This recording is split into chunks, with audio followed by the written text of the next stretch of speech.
y hacemos que esa cartera sea accesible para ti desde miles de euros, desde un par de miles de euros al año. Entonces, Totalmente. y además te estamos Esa diciendo, es la democratización en sí, ¿no? claro, Que te pones al pero servicio de alguien que tiene muy poco capital un trabajo que en otras circunstancias le un exigiría a trabajo alguien que tiene brutal, un un millón. trabajo brutal. Y luego además que tengo que velar porque esta empresa gane dinero para poder mantener 10 años de actividad, para que puedas permanecer como inversor sin asumir ningún riesgo de gestora, ¿no? Entonces, esto está como totalmente justificado, ¿no? De algún modo. Y la única forma de, o sea, el motivo por el que yo intento como exponerlo es, mira las rentabilidades históricas, mira cómo se han calculado, mira las medias que te van a llegar a ti. Esto está regulado. Solo nos dejan decir eso porque hemos demostrado al regulador y le hemos dado total transparencia de que esto es así. Y ahora eso valóralo porque hay otras alternativas en el mercado que se llaman private equity que no está haciendo ese trabajo.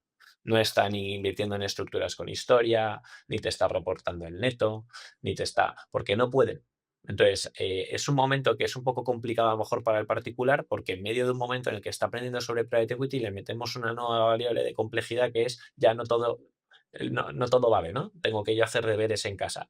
Pero es lo mismo que ha pasado siempre con todo en general, ¿no? Con la bolsa también, en renta variable, cuando invertías en un fondo value, ¿no? Pues típico fondo value, pues había buenos y malos, porque la gestión era muy importante. Y con los buenos te da igual pagar la gestión, porque el dinero que te llega al bolsillo era súper atractivo. Y ahora que mencionas lo de la bolsa, porque una de las preguntas que nos han hecho es, ¿sigue siendo atractivo frente a la bolsa? Evidentemente, yo siempre digo, a ver, esto es Ujú. un tema de diversificar tus inversiones, no es que sea uno u Sí. otro, pero prefiero que me contestes a esa y también algunos me han preguntado, ¿es que no existe un ETF de private equity barato y eficiente? Si me puedes contestar así, ¿merece la pena frente a la bolsa y por otro lado el tema del ETF?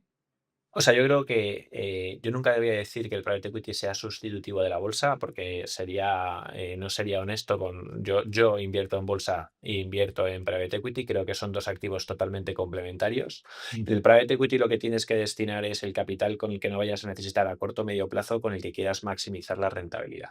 Y por otro lado, pues oye, pues no solo te da rentabilidad, si tu percepción de volatilidad es más baja, tal y cual. En bolsa, lo que ha ocurrido a lo largo de los últimos años en el que se ha establecido mucho la inversión indexada y la inversión pasiva, que además es muy barata porque es muy fácil de hacer, Claro. es lo que se ha establecido es que es muy difícil encontrar un gestor que consistentemente haya batido el índice.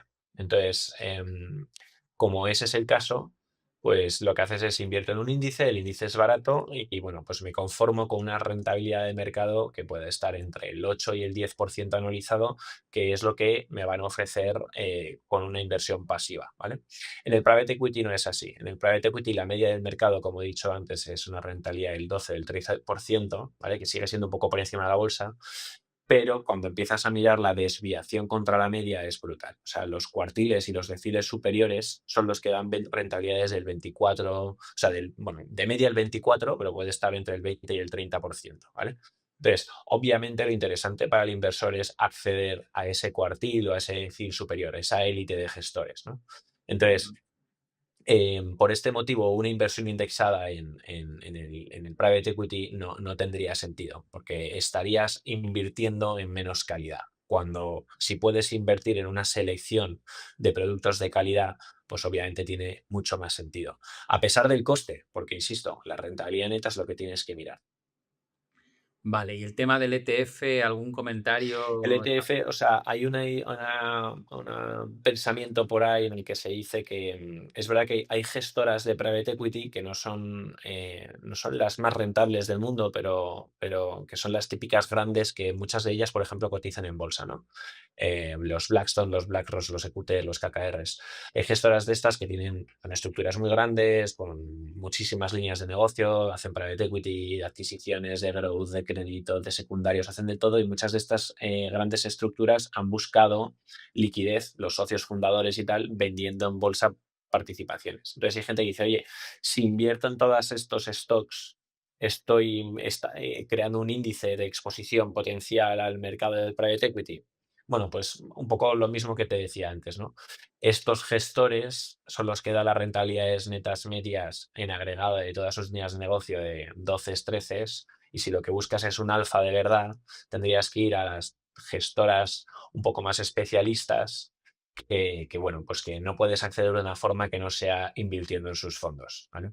Entonces, nosotros, por ejemplo, en nuestros fondos solemos combinar grandes marcas porque mitigas bastante riesgo, porque son gestoras que levantan mucho dinero, que hacen carteras a lo mejor donde a lo mejor ganan menos rentabilidad, pero reducen mucho los riesgos desde el punto de vista de posibilidad de pérdida, tal y cual, y luego buscamos el alfa, ¿vale?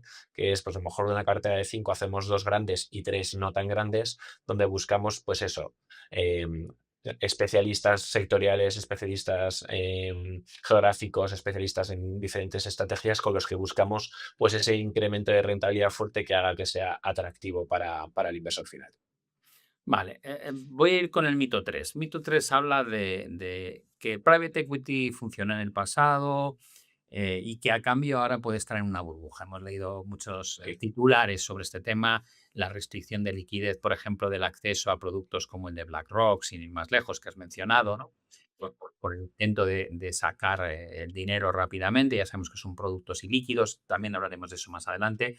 Pero vale. la punta o la crítica que yo percibo más clara es que si durante una década hemos tenido tipos de interés muy bajos, eso ha sido como un viento de cola para el private equity que casi ha durado 15 años y que Mm, ahora con las presiones de inflación, con los tipos más altos, con unas valoraciones de entrada en los fondos que parecen más exigentes y con operaciones, algunas de ellas lógicamente que no han salido bien, que hasta qué punto podemos seguir contando con que el private equity se va a beneficiar en un entorno donde la deuda ya no va a ser tan barata, donde los múltiplos muy son bien. más altos. Bueno, pues ya Vale, sabes, el vale. cambio de estructura. Sí. Muy bien. Bueno, pues por poner un poco en contexto cómo ganan dinero en los private equities, se llaman las palancas de creación de valor, ¿vale? Entonces, los private equities ganan dinero o dan rentabilidad a sus inversores a través de diferentes palancas. Uno es utilizando la deuda, ¿vale? El apalancamiento, que ahora si quieres lo profundizamos un poco más.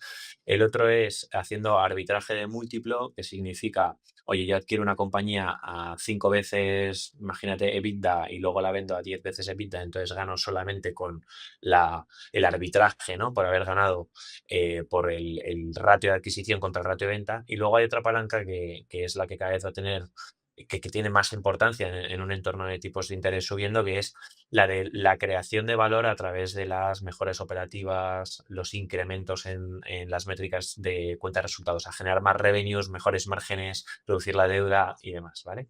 Entonces, lo primero, se habla mucho del apalancamiento, el entorno de tipos y tal y cual. O sea, los tipos estaban a cero, en el 23 subieron al 4, por ejemplo, Euribor a 12 y ahora está el 2. O sea, que tampoco estamos en un entorno de tipos, que digo que la gente habla del entorno de tipos, que yo, no sé, cuando yo Sí, hablaba con mis padres, a mí dicen, como en los años 70, claro, ¿no? vale, o sea, que del 0 al 2 el coste de la deuda, pues sí, se ha incrementado, pero visto en décadas de historia que tiene el private equity es irrelevante porque el private equity ha dado muy buenas rentabilidades en entornos del tipos superiores al 10, ¿vale? Entonces, eso para empezar. Pero bueno, el apalancamiento normalmente se ha utilizado mucho las casas grandes, ¿vale? Has hablado de Blackstone, los BlackRock y tal, en el que te he dicho que las casas grandes suelen comprar muchas compañías y a lo mejor al comprar tantas compañías pues se meten menos en la gestión de la compañía, ¿vale? Es más una inversión un poco más financiera.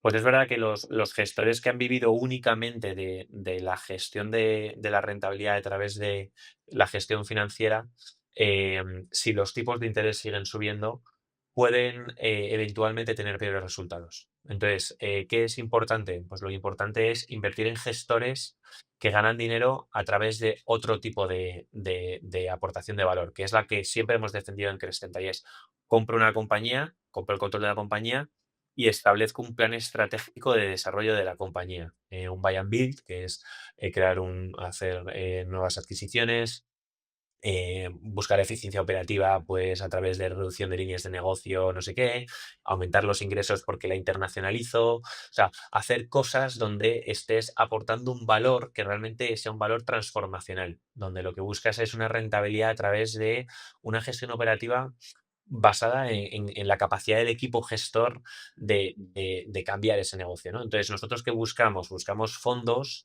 que tengan unos equipos gestores, pues, de exconsultores, exfinancieros, lo que se llama un industry experts, ¿no? Expertos de la industria, que cuando compra una compañía tiene una hipótesis de transformación fuerte y que la ejecutan, ¿vale? Entonces, o por ejemplo, nos gusta mucho gestores que hagan public to private, ¿no? Que cogen una compañía que cotiza en bolsa, que ven que está mal gestionada, la sacan de bolsa, la hacen privada, la transforman y luego a lo mejor la vuelven a sacar a la bolsa cuando tiene mucho más valor. Entonces, en términos generales, por poner contexto, ¿la deuda impacta el private equity? Por supuesto que sí. Tampoco estamos en un entorno de tipos que haya cambiado aquí a lo bestia, que se habla mucho de esto, pero y porque mola mucho hacer ruido, pero que tampoco es una locura, ¿vale? 2% de Euribor 12 meses. Y por último, hay gestores de private equity que normalmente son los que realmente han generado alfa bueno,